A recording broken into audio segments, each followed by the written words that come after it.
biologique, un nom mal choisi?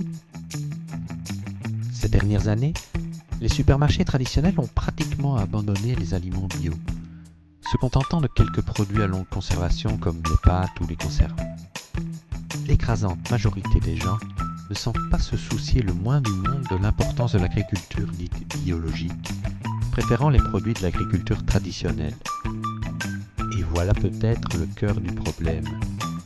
Ce qui n'est pas bio est qualifié de normal, traditionnel. Là où l'agriculture biologique pourrait donner l'impression d'utiliser des techniques alternatives utilisant des artifices scientifiques, alors qu'en fait, c'est exactement le contraire. Le terme traditionnel convoque l'imaginaire désirable de la tradition, qui nous relie à nos ancêtres par un savoir-faire transmis de génération en génération. Dans cette acception, l'agriculture dite traditionnelle est tout sauf traditionnelle. Ne remontant tout au plus qu'à 2 ou 3 générations, elle a rompu avec les traditions ancestrales, transformant l'activité agricole en une industrie de masse où les petits fermiers sont peu à peu remplacés par de gigantesques groupes dont le maître mot est la rentabilité.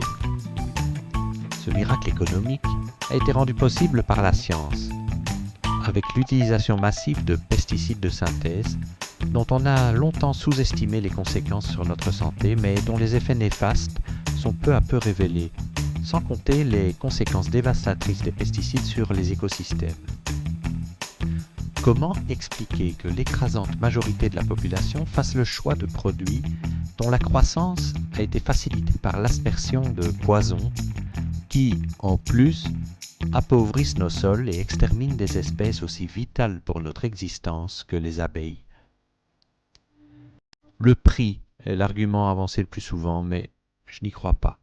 D'abord parce que la santé n'a pas de prix aux yeux de la plupart des gens, mais aussi parce qu'il s'agit d'un faux procès. Les produits bio ne sont pas beaucoup plus chers que les autres, si on y regarde de plus près. Des produits courants comme les pâtes, la farine ou le lait coûtent à peine plus cher que les produits classiques. De plus, les magasins bio permettent généralement l'achat en vrac, c'est-à-dire à la pièce, ce qui permet d'acheter une seule banane ou un seul kiwi, là où les supermarchés classiques vous les vendent par 4 ou 5 dans un emballage plastique. Si l'on est attentif au gaspillage, acheter bio devient parfois moins cher. La vraie raison, selon moi, tient à l'appellation bio, biologique. Ce n'est pas très sexy, tandis que traditionnel et normal véhicule une image rassurante. Je pense qu'il faudrait songer à repenser les noms de ces catégories. Je proposerais par exemple la distinction entre produits naturels et produits chimiques ou traités, ce qui décrirait de manière plus correcte la réalité. Mais je ne me fais aucune illusion. Appeler les choses par leur vrai nom ne serait pas bon pour l'économie. Imaginez votre supermarché dont 90% des rayons porteraient l'étiquette alimentation chimique et seulement 10% alimentation naturelle.